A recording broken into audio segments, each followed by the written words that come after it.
There's one thing about international breaks is that this whole debacle, I'm going to call it a debacle between the ongoing Celtic support, it's a sideshow. It's a sideshow. But it is what it is and everyone's talking about it. So let's just listen to this for a second. As far as Yasser Arafat is concerned, I explained to Mr. Sidney that we identify with the PLO because just like ourselves, they are fighting for the right of self-determination. Exactly. That's Mr. Mandela. Mr. Mandela. Let's talk about football.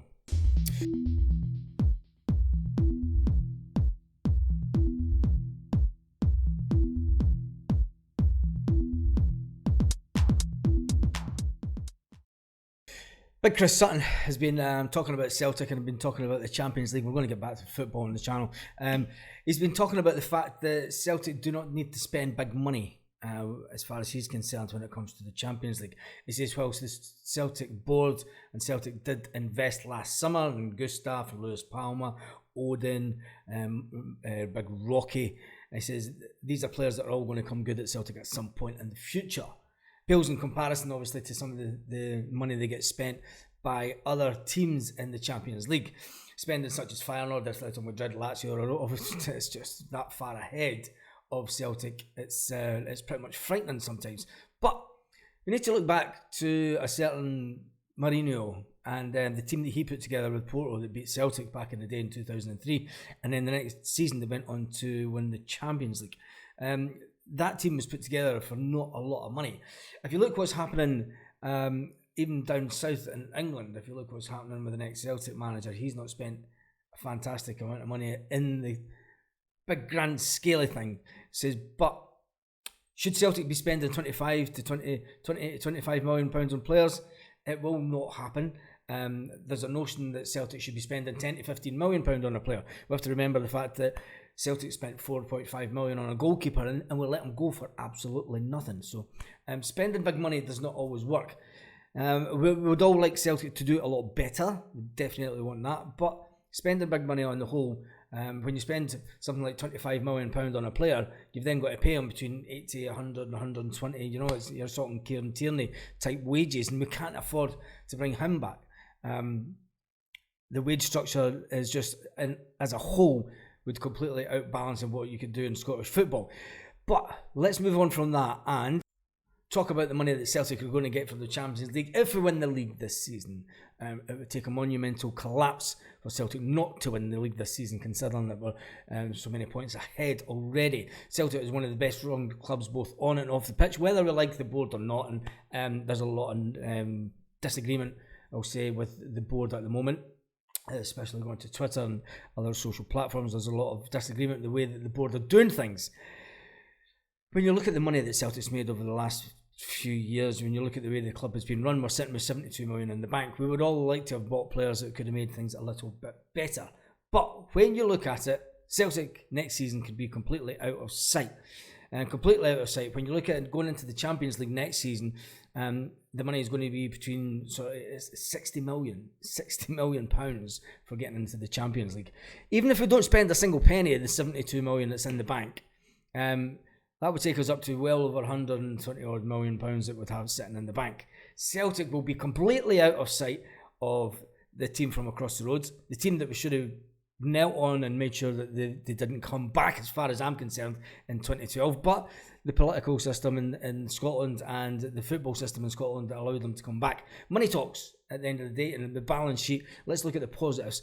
Celtic are a club that we did fail to strengthen in a number of key areas, and everyone's going to talk about goalkeeper, everyone's going to talk about a left back, even though Greg Taylor's having a fantastic season, and everyone's going to talk about a striker, because Kyogo really needs a striker up there that is going to give him a bit of competition. And let's face it, it's not that man.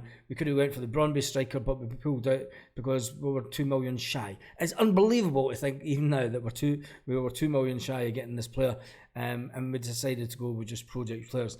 Look, we did spend 4.6 million on Kyogo Furuhashi, so you get what you pay for. You know what I'm saying? Imagine adding another couple of players at that price range that could change the team a bit, rather than going out and buying players at a couple of million that are then sitting on the bench and then having to bring in the likes of Rocky. And we're going to talk about, I mean, there's another story this morning about young Stephen Kenny, a Celtic player that's out on loan in Ireland, and they want to keep him.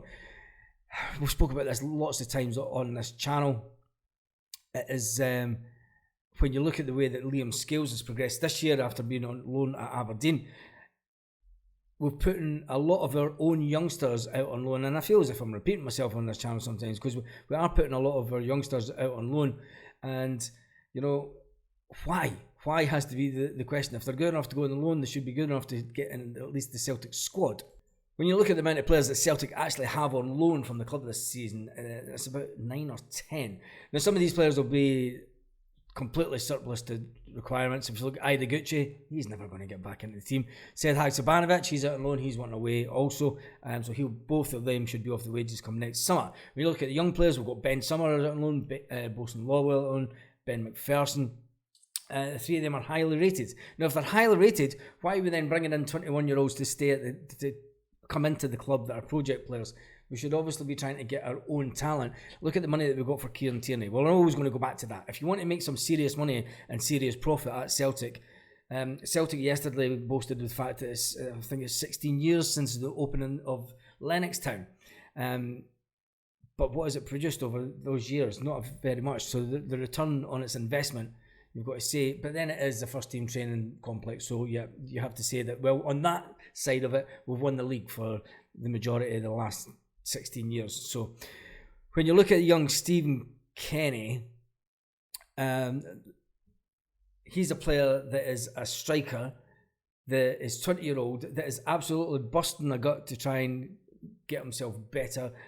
He's playing in Ireland just now. He's back at Shamrock Rovers, and he's impressed during that time, his loan spell. He wants to get back to Celtic and try and do it then. Will he get back into the squad? Because let's face it, the way that their squad runs, you're going to have Owen the squad rather than some youngster. It's just the way that Celtic seem to be at the moment.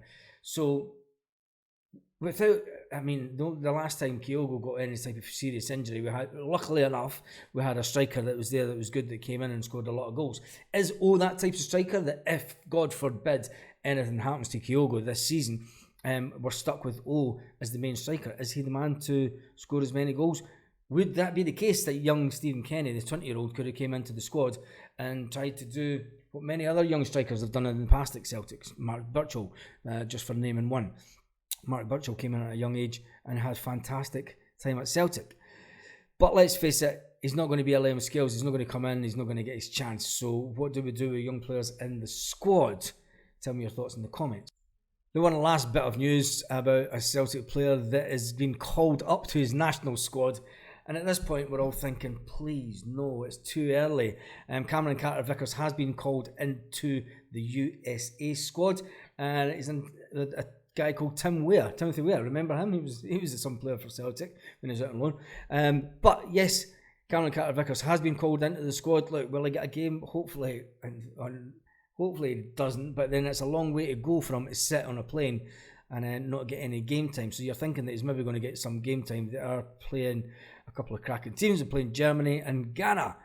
Ghana will be some match, I tell you. And they're playing Germany. I think there's every chance that the USA might beat Germany, because Germany aren't playing that good just now, are they? Anyway, on that note, tell me what you think about big Cameron Carter-Vickers getting back into the squad. Tell me what you think about the start of the video. Nah, don't bother. Let's just move on from it. Because this is going to roll on because it is an international football week and there's nothing else to talk about.